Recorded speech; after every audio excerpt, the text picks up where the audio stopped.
진실로 들여다보는 세상 이야기. 뉴스는 쉽니다. 네, 정치, 경제, 사회 등 우리 사회의 다양한 이슈를 심리학적 관점에서 풀어보는 시간입니다. 최경영의 최강시사 뉴스는 쉽니다. 아주대학교 심리학과 김경일 교수 나오셨습니다. 안녕하세요. 안녕하세요. 예. 12월 2일입니다. 정말 시간 빠릅니다. 한 달도 안 남았네요. 그러게요. 예. 네. 연말 약속 많으시죠? 연말 좀 실감 나십니까? 아무래도 연락 오는 분들이 오랜만에 한번 봐야죠. 그렇죠. 딱 그 이야기가 나오더라고요. 카톡에서. 그런 얘기들이 많이 나오니까 연말 됐구나라는 생각 들고 또 날이 갑자기 추워질 때 갑자기 이제 추워지면 그때부터 이제 또 느끼죠. 그렇죠. 아니 근데 그것도 좀 여쭤보고 싶어요. 사실은 오늘 주제랑 상관없는데 남자들 있지 않습니까? 남자 친구들이 고등학교 때 친구들 같은 경우에 1년에 서너 번 만나도 왜 그렇게 서로 간의 그 친밀도가 계속 유지가 되는 겁니까? 할 얘기들이 많기 때문에 그렇습니다. 할 얘기들이 많기 때문에. 그러니까 할 얘기가 정확하게는 할 얘기가 많다라고 생각하기 때문에 긍정적 착각을 하기 때문에. 속으로 착각하는 거군요. 네네. 왜냐하면 같은 지역에서 같은 해에 또 같은 무언가를 했기 때문에 이 얘기도 해도 될 거고 그다음에 우리는 옛날에 많은 걸 같이 경험했다라고 생각을 하기 때문에 그래서 안 친한 사이인데도 아직도 친하다라고 생각하는 거예요? 네, 그렇죠. 네. 그렇구나. 그래서 왜 고등학교 동창들끼리 특히 고등학교 동창들끼리는 좀 얘기를 주고받다가 계속 한쪽이 존댓말을 하면 너 왜 나한테 왜 그래? 이렇게 얘기하기도 하죠. 그러니까 나는 너 더 친하다고 생각하는데 왜 이렇게 나한테 거리를 두냐라고 생각할 수 있거든요. 그런데 사람이 100명이면 다 100개의 개인차가 있기 때문에 그래서 오랜만에 만난 고등학교 동창들끼리 더 상대방 마음에 상처 주거나 아니면 불쾌하게 만들 수도 있죠. 그런 것 같습니다. 네. 조심해야 됩니다. 연말에 조심해야 됩니다. 네. 오늘 주제는 사실은 가스라이팅인데 국민 가수라고 할 수도 있겠습니다. 이승기 씨가 스스로 가스라이팅을 당한 것 같다 이렇게 이제 이야기를 했어요. 비디오 나온 거 유튜브를 좀 보긴 했는데 이게 말이 됩니까? 18년간 이렇게 똑똑한 친구가 가스라이팅을 당하나요? 가장 많이들 하시는 착각이 똑똑하고 많이 배우고 그다음에 굉장히 이성적인 사람은 가스라이팅 당하지 않을 것이다라고 하는 게 가장 큰 착각이에요. 아, 그렇습니까? 네네. 제가 마음을 조금 먹고 최 기자님께도 얼마든지 가스라이팅 할 수 있어요. 예전에 혹시 기억나세요? 처음에 뵀을 때 제가 농담으로 제가 그 대학 다녔을 때 그 같은 과 친구분한테 물어봤더니 눈 부릅뜨고 다니셨다면서요. 이러면서 약간 농담조로 그렇죠. 그런 얘기를 한지 기억나시죠? 제가 그 매주 만날 때마다 슬쩍슬쩍 한마디 하시면 딱 기분 나쁘지 않을 정도나 아니면 뭐 그런가라고 넘어갈 정도의 톤. 그 정도의 톤으로 슬쩍슬쩍 1, 2주에 한 번씩 하잖아요. 그러면 믿게 됩니다. 그걸 믿게 된다. 네. 내가 그렇게 눈을 그랬었나? 무서운 사람인가? 라고 했다가 나중에 이제 그거에 확실히 사실이었구나 또는 나는 그런 사람이구나 이렇게 믿게 된다고요? 그럼요. 그래서 직전에 무슨 말을 들었느냐가 다음에 경험하는 것들에 대한 기억을 저장 가능성을 결정한다 이렇게 얘기를 하는데 무슨 얘기냐면 제가 눈을 부릅뜨고 좀 이렇게 약 물고 다니셨다면서요. 이렇게 농담을 하잖아요. 그럼 한 며칠 이내에 옆에서 또 다른 가족분이 왜 오늘따라 눈을 부릅떠? 라고 하면 맞구나. 이제 그게 저장되는 거예요. 그렇군요. 인간이 경험하는 일은 하루에도 수십 개잖아요. 근데 그중에 무엇을 선택해서 내 기억에 담느냐를 결정하는 게 이 말이에요. 그렇군요. 그래서 너 때문에 손해가 많어. 이게 마이너스 가수라 그랬다는 거 아니에요? 그러니까 너 때문에 손해가 많어. 이런 얘기를 자꾸 계속 약간 이렇게 스프레이 뿌리듯이 계속 이렇게 가랑잎에 옷 젖듯 이렇게 쭉 뿌려주잖아요. 주기적으로. 그러면 회사에 손해가 큽니다. 혹은 우리 집안에 마이너스가 되네. 이런 경우가 있으면 다른 플러스 되는 수많은 경우들을 다 버리고 그것만 기억에 담아요. 가랑비에 옷 젖듯 하니까 갑자기 언론학에서도 끊임없이 같은 말을 하면 수십 년 동안 그러면 그 말에 설득된다고 하더라고요. 그래서 지구가 평평하다는 걸 믿는 그런 협회도 있습니다.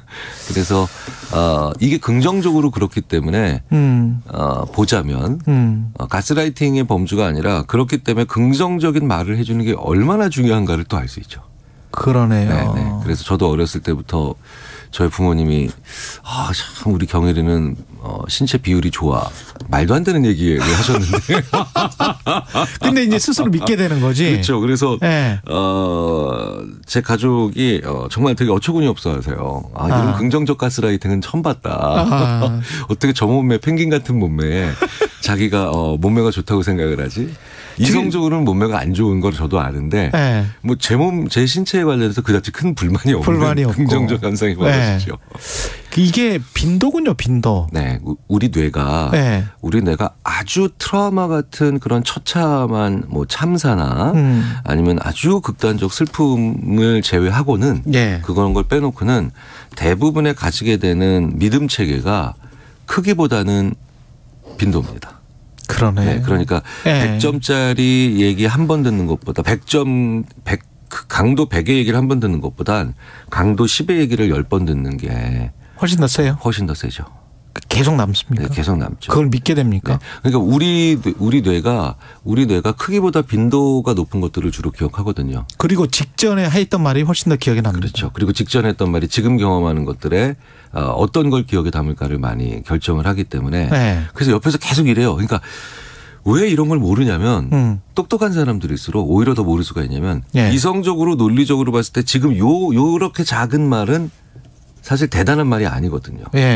그리고 게다가 심지어 이런 분들은 성품 자체가 뭐 그렇게 막 다혈질이거나 아니면 참 활발하고 긍정적으로 보이는 친구잖아요. 그런 분이 아니에요. 다혈질도 아니고 쉽게 흥분하거나 아니면 되게 부정적인 사람이 아니니까 오히려 이렇게 약한 강도의 지속적인 말들을 그냥 넘어가요. 자꾸 그냥 넘긴다고. 그냥 그 정도겠지. 그런데 이게 언제 주로 나타나느냐. 지쳐 있을 때. 사람이 이제 지치거나 이제 무기력해질 때가 반드시 있거든요. 어떤 사람들.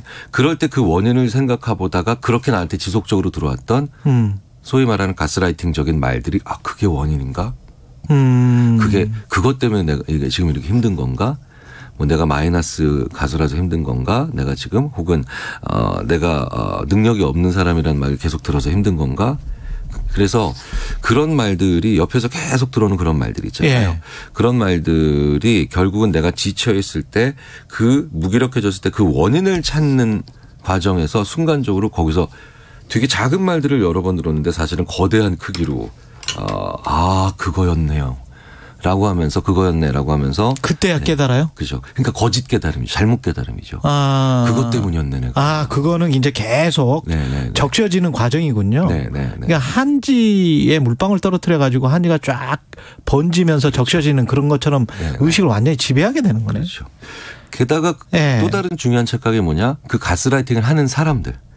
그 하는 사람들이 뭐 우리가 흔히 얘기하는 사이코패스 같은 아주 혹은 소시오패스 같은 아주 나쁜 사람들일 거고 그다음에 그렇기 때문에 악마의 모습을 하고 있을 거다.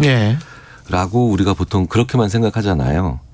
근데 데이빗 버스라고 하는 진화 심리학자가 그렇지 않다. 그게 평범한 사람들이에요? 평범한 사람들이거나 심지어 자기가 정상이라고 믿는 사람들도 얼마든지 자기가 가스라이팅 할 수 있다. 자기가? 거기에는 무엇이 있느냐, 그 근원에 가장 중요한 게 무엇이 있느냐, 착취하고자 하고 하는 악한 마음으로 그걸 할 수도 있겠지만 또 다른 측면에는 이 사람이 나를 떠날까 두려운 마음이 굉장히 강할 때 이 가스라이팅 하기가 쉽다라는 거죠. 그래서 이 데이빗 버스는 끊임없이 가장 대표적인 예로 끊임없이 자기 아내나 혹은 자기의 여자친구의 외모를 끊임없이 비하하는 특히 아내의 외모를 끊임없이 비하하는 세계의 수많은 남편들이 바로 이십니다. 얘기를 떠날까 봐 두려워서 사실은 좋아하는데 자기를 버릴까 봐. 버릴까 봐. 그냥 좋아한다고 그냥 말하지 그랬어요? 사실 더 좋은 거는 당신 없으면 나 안 돼 라고 얘기를 해줘야 되는데 그게 아니라 그거는 싫고 근데 왜 그렇게 했어요? 이게 그런 사람들일수록 그런 얘기를 하는 게 자존심상 허락하지 않고 그다음에 오히려 내가 무능하다라는 걸 보이거나 뭐 이런 식으로 나의 소망을 솔직하게 밝히는 것을 해본 적이 별로 없는 사람들. 근데 이런 것들은 이제 돈이 오고 가지가 않기 때문에 뭐 나중에 뭐 그냥 애정이 뭐 강해서 그렇게 느낄 수도 있겠지만 이거 같은 경우는 지금 소송 갈 것 같은 거 아니에요? 그렇죠. 예. 그러니까 돈 문제가. 그러니까 도구가 돈이 된 거예요. 이 사람을 붙잡는 수단이 도구가 됐다고 보는 게 더 정확할 것 같아요. 네. 왜냐하면 다른 걸로는 그걸 할 방법이 없거든요. 왜냐하면 자기보다 훨씬 더 외모적이든 언변적이든 아니면 매력적이든 차원에서 훨씬 더 나은 사람이니까 이 사람을 잡을 때 이 사람이 취약하거나 이 사람이 크게 관심을 가지지 않거나 이 사람의 어떤 가치관에서 가장 중요한 건 아닌 것을 그 옆에 있는 것들을 계속 건드리면서 발목을 붙잡을 수준이죠. 서로가 가해자 피해자가 될 수가 있네. 그럼요. 지금 어떤 사람이라도. 네네. 그죠. 그래서 나도 스스로 한번 생각을 해봐야 되는 게요. 저도 농담으로 저는 이제 아내가 어리거든요, 저보다. 예. 아내가 어린데 농담으로 아유 철없는 사람 같으니라고 제가 이런 농담을 몇 번 했는데 어느 날 굉장히 진지하게 그 말을 나한테 이제 하지 말라고. 네네. 내가 의외로 그 말 때문에 굉장히 힘들다고. 힘들다. 너무 깜짝 놀라서 진짜 미안하다고. 그래서 근데 그게 저도 오랫동안 그냥 왜 그거 있잖아요. 저보다 어린 사람이니까 그냥 하는 이런 행동들이 좀 귀여울 때마다 아유 우리 철없는 부인 같으니라고 이런 얘기들을 했다가 그 얘기가 그 사람을 굉장히 오랫동안 이렇게 무기력하게 만들었을 수 있는 그리고 부정적으로 어떤 사람을 그렇죠. 그냥 규정지어 버리는 거군요. 가스라이팅이라는 게. 제가 굉장히 깜짝 놀랐던 기억이 나거든요. 스스로도 그 동굴 안에서 못 빠져나오게 하는 거군요. 그렇죠. 그래서 애당초부터 부정적인 말을 안 하는 게 제일 좋아요. 제일 좋은 건. 부정적인 말을 상대방한테 안 하는 게 제일 좋은 게 그런 말들을 하게 되면은 상대방이 언젠가는 큰 피해를 입은 것을 드러나게 되고 그럼 나도 큰 피해를 입힌 사람이 돼버리니까 그렇죠. 서로가 이제 더 이상 관계를 지속할 수 없는 마땅히 헤어지거나 멀어져야 더 괜찮은 관계가 되는 아주 슬픈 결말이 일어나는 경우가 대부분이에요. 가스라이팅을 계속 당한다라고 느꼈을 때 이게 어떻게 해야 됩니까? 관계를 정리를 해야 됩니까? 떠나야 됩니까? 가스라이팅의 말들은 대부분 이런 말들이에요. 대안이 없는 무기력을 심는 말이거든요. 예. 해봐도 안 될 걸. 다른 데 가도 안 될 걸. 그렇죠. 그렇구나. 그러니까 무엇인가 해보고 무엇인가 다른 데를 갈 수 있게 만들어주는 사람들을 만나는 게 일단 중요해요. 그러네요. 왜냐하면 내가 그 사람과의 관계를 단절해서 끝내려고 해도 순간적으로 그 결정을 할 때 내가 망설이는 이유가 대안이 없기 때문이거든요. 그렇죠. 네. 사실은 그래서 상습적으로 혹은 악의적으로 가스라이팅하는 사람들이 제일 중점을 두고 있는 게 자기 외에 다른 사람을 만나거나 아니면 다양한 관계를 만드는 걸 절대 못하게 하거든요. 네네. 그러니까 내가 그걸 해야 돼요. 먼저 그걸 해야 돼요. 가해자들이 겁쟁이네. 생각해 보니까. 굉장히 겁쟁이죠. 비겁한 빌런들이라고 저희들은 보통 그러네요. 네. 그래서 비겁하지 않으려면 어떻게 되느냐. 내가 비겁했다라는 걸 인정하는 게 가장 큰 용기거든요. 그래서 내가 혹시라도 그런 말을 무의식 중에 할 수 있어요. 아주 친밀하고 가까운 사이에서도. 그게 왜 그러냐면 서로 예전에 아주 좋았던 기억이 많은 사이에서 가스라이팅하기가 쉬워요.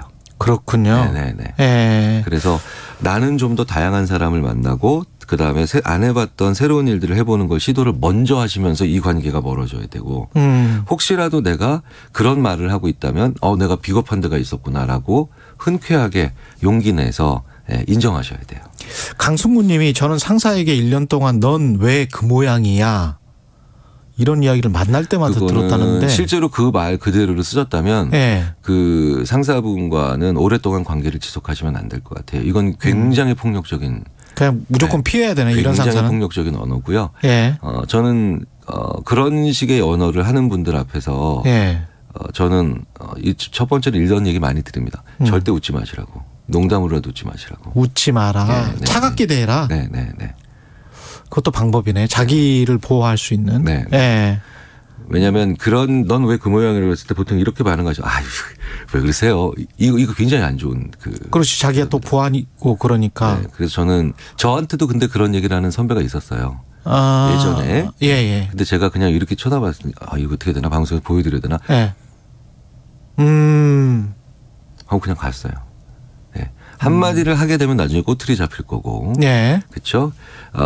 그렇다고 내가 받은 상처에 대해서 얘기하기도 좀. 네, 그렇고 나중에 다시 이용당할 거고. 그래서 그렇죠. 저는 그냥 그 선배를 말없이 3초 동안 쳐다보고 그냥 갔어요. 다음부터 안 그러더라고요. 해보십시오. 예. 지금까지 아주대학교 심리학과 김경일 교수였습니다. 고맙습니다. 감사합니다. 이 시각 출근길 교통